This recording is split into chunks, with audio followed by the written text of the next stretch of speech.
Hello साथियों, मैं सौरभ कुमार सिंह और शिक्षक बहाली के मुद्दे पर ही आपके बीच आए हैं। और आपको सबको पता है कि सेकेंड फेज की बहाली को लेकर रिजल्ट की तैयारी लगभग चल रही है और रिजल्ट जो है आज से कल तक रिजल्ट का प्रकाशन सेकेंड फेज की बहाली का होने जा रहा है। परंतु जो आपके मन में सवाल है उसी सवाल का जवाब कि क्या सप्लीमेंट्री रिजल्ट को लेकर हम लोग का जो डिमांड है, हम लोग का जो आंदोलन है, प्रोटेस्ट है, जो धरना प्रदर्शन है, उसकी तारीख भी 25 दिसंबर 2023 को पहले से तय है। तो जो चीज़ें आपके मन में सवाल है कि क्या रिजल्ट के प्रकाशन के साथ सप्लीमेंट्री रिजल्ट का मुद्दा दब जाएगा, क्या आगे की बातें नहीं होगी, तो 1 to 1 आपको हम बता दें कि सप्लीमेंट्री रिजल्ट की मांग को लेकर लगातार जो विरोध प्रदर्शन और धरना प्रदर्शन हो रहा है उसी का नतीजा है कि सप्लीमेंट्री रिजल्ट निकाला गया। जैसा कि साथियों पता है कि मात्र 2773 लोगों का ही रिजल्ट निकला।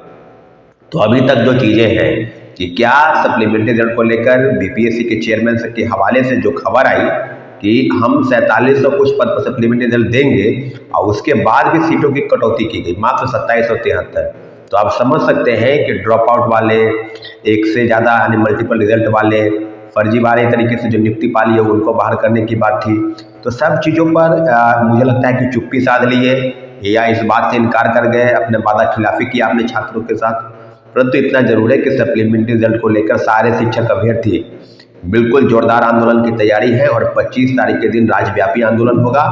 आप बिल्कुल निश्चिंत होके पटना के जो गर्दनी बाग धरना स्थल है वहाँ पर मौजूद होंगे और अपनी मांगों को हम लोग बुलंद करेंगे। साथियों, सेकेंड फेज की बहाली को लेकर आपको अपडेट बता दें कि जो चीज़ें हैं कि सेकेंड फेज की बहाली की तैयारी जो है, कल रात में एक डॉक्यूमेंट वेरिफिकेशन के संबंध में एक चिट्ठी जारी हुआ कि हम 25 तारीख से डॉक्यूमेंट का वेरिफिकेशन कराएंगे, 25, 26 से आगे बढ़ेगी।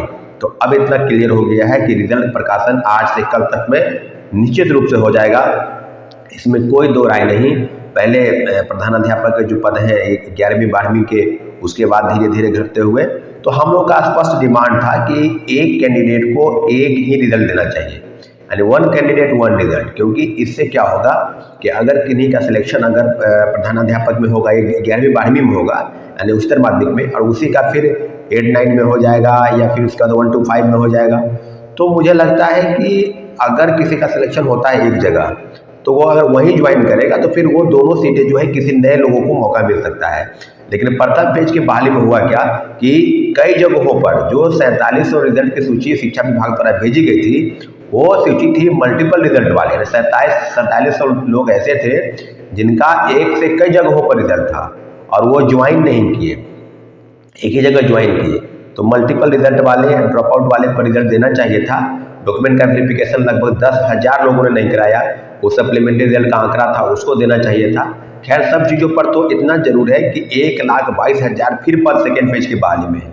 और इसलिए सारे साथियों से जो शिक्षक अभ्यर्थी मेरी बातों को सुन रहे हैं उनसे आग्रह है कि प्रथम फेज की बहाली में जो गड़बड़ी हुई, सीटेट फेल, कई के पास एसटी की डिग्री नहीं, तो अब जो बातें हैं कि आपके पास समुचित प्रमाण पत्र होनी चाहिए और डॉक्यूमेंट का वेरिफिकेशन 25 दिसंबर से शुरू है।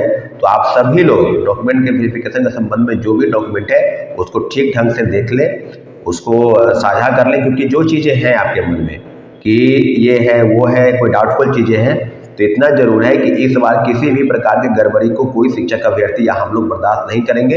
1 कैंडिडेट 1 रिजल्ट पर बात होगी, एक अभ्यर्थी को एक ही रिजल्ट देना होगा। और जो चीज़ें 1,20,000 में नियोजित शिक्षक कितने हैं, उसके बाद क्या डाटा आएगा, तो सब चीज़ों पर हम रिजल्ट के बाद उस पर बात करेंगे। लेकिन इतना जरूर है कि अब जो मामला है कि NIOS DLED वाले का, आप देखे होंगे कि जो नोटिफिकेशन, जो चिट्ठी निकली उसके संदर्भ में एक चीज़ और क्लियर हो गया है कि NIOS से जिन्होंने DLED किया है वो 18 महीने का कोर्स, उनका रिजल्ट नहीं निकलेगा। यानी अब क्लियर हो गया कि सेकेंड फेज की बहाली से NIOS DLED वाले बाहर हो गए हैं। अभी फैसले का इंतजार है कि क्या बिहार सरकार की तरफ से कोई याचिका दायर होगा या कोई रिव्यू पिटीशन फाइल होगा। तो NIOS DLED वाले के मामले में अभी तक ये कहा जा रहा है कि उनका रिजल्ट का प्रकाशन अभी नहीं होगा। आपको याद होगा कि इसके पहले भी 1 to 5 में BEd वाले का परीक्षा लिया गया, परंतु रिजल्ट के प्रकाशन में रोक लगाई गई। अब बाद में उनका रिजल्ट नहीं निकला। तो 1 to 5 में अब क्लियर हो गई है कि NIOS DLED वाले जो 18 महीने का कोर्स है उनका नहीं निकलेगा। यानी 2 साल वाले रेगुलर 36 महीने का जो जिन्होंने कोर्स किया है DLED का, डिग्री ली है, उन्हीं का रिजल्ट निकलेगा। साथियों, तो अब क्लियर ये बात हो गई है कि 1,20,000 जो पद है, 1,22,000 जो पद है, सभी पर रिजल्ट होने की तैयारी शुरू हो गई है।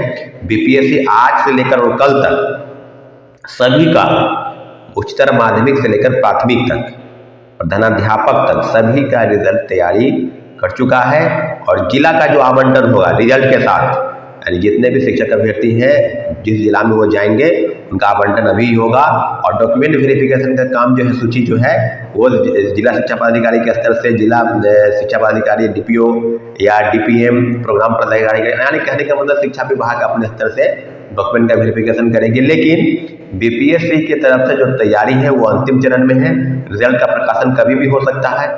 इसलिए आप लोगों से आग्रह है कि आप लोग सेकेंड फेज की बहाली में जितने परीक्षार्थी अपीयर हुए थे सब अपने अपने डॉक्यूमेंट को देख ले। और सप्लीमेंट्री रिजल्ट की मांग को लेकर हमारा जो दावा है कि रिजल्ट निकालना होगा, उसकी जो तैयारी है 25 दिसंबर के दिन कई चैनलों से आज भी उनका कार्यक्रम है, आज भी मेरा इंटरव्यू है। तो आप सबको बता दें कि सर्टिफिकेट के वेरिफिकेशन अलग सिस्टम में है, लेकिन प्रथम पेज की बहाली को लेकर जो सप्लीमेंट्री रिजल्ट है उसकी डिमांड रहेगी। और हम लोग इसके लिए 25 दिसंबर के दिन जो तय है सभी साथी वहां पर आएंगे और अपनी बातों को बुलंद करेंगे। सप्लीमेंट्री रिजल्ट पर उनका पूरा अधिकार है साथियों। ठीक है साथियों, आपको आना है। जय हिंद, जय भारत।